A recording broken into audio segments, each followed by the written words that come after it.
Jangan lupa untuk subscribe YouTube channel Metro TV News dan nyalakan notifikasinya. Pihak kepolisian memastikan pelaku penembakan di eksit tol Bintaro Pondok Pinang, Jakarta Selatan merupakan seorang anggota kepolisian. Dan untuk membahasnya telah bergabung bersama kami Ketua Harian Kompolnas Beni J. Mamoto. Selamat sore Pak Beni. Pak Beni, jadi ini pelaku penembakan di eksit tol Bintaro adalah seorang atau oknum anggota polisi. Dikatakan ia menembak karena akan ditabrak begitu oleh korban. Apakah penembakan karena hal ini diperbolehkan, Pak Beni?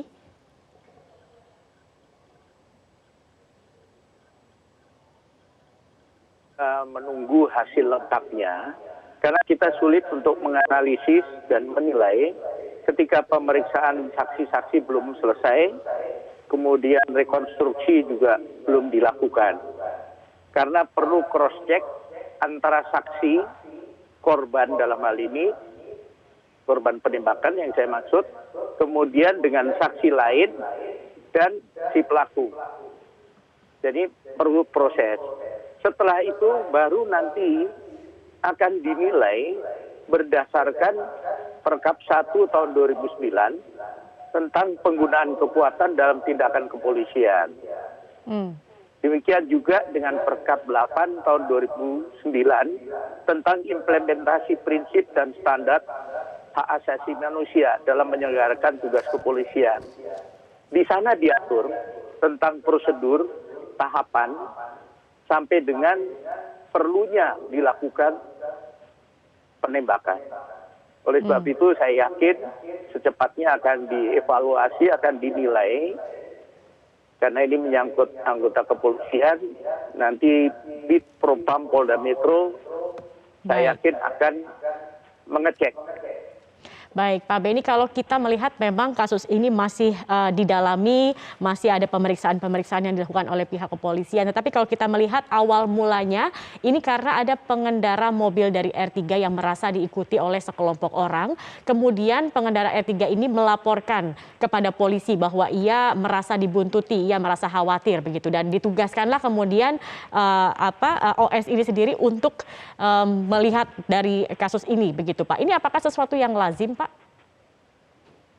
Ini perlu didalami, apakah yang ditugaskan ini karena kenal dengan yang dibuntutin, karena apa? Biasanya yang ditugaskan adalah anggota reserse yang akan turun untuk melakukan pencegahan ataupun penindakan kepada pihak yang membuntuti dan mungkin mengancam pihak yang dibuntutin tadi.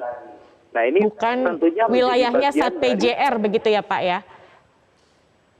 Nah, nanti dari pemeriksaan akan ketahuan kenapa yang ditugaskan anggota PJR. Baik, Pak. Tetapi ketika seorang anggota kepolisian melakukan penembakan begitu, Pak. Nah, ini apa sebenarnya prosedur atau syarat seorang polisi boleh melakukan penembakan, Pak Beni?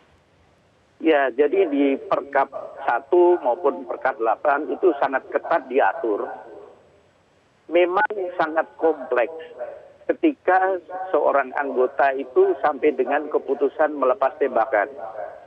Kalau sesuai dengan Perkap yang ada, perlu kehati-hatian sampai sejauh mana itu diperlukan, bagaimana ancaman terhadap petugas, ancaman terhadap masyarakat, dan sebagainya. Oleh sebab itu nanti dilihat apakah yang membuntuti ini juga bersenjata atau tidak. Kemudian apakah ketika mau menabrak akhirnya bisa menghindar, tidak ada pilihan lain. Contoh, kenapa ditembak bannya supaya tidak bisa lari. Nah, ini nanti akan dilihat dari hasil pemeriksaannya. Baik. Kalau nanti kemudian terbukti begitu ada kelalaian yang dilakukan oleh Ibda OS ini, apa sebenarnya ancaman hukumannya, Pak Beni? Nanti tentunya ada yang masuk ranah etik, disiplin, kemudian juga pidana. Nanti dari hasil pemeriksaan oleh Bid Propam Itu nanti akan disimpulkan dan nanti proses hukum tentunya kami dari Kompolnas akan mengawal terus. Baik, tetapi kalau Pak Beni sendiri melihat kasus ini Pak, bagaimana pendapat dari Pak Beni? Saya kebetulan background-nya dari dunia menembak, dulu atlet di Perbakin, pelatih juga.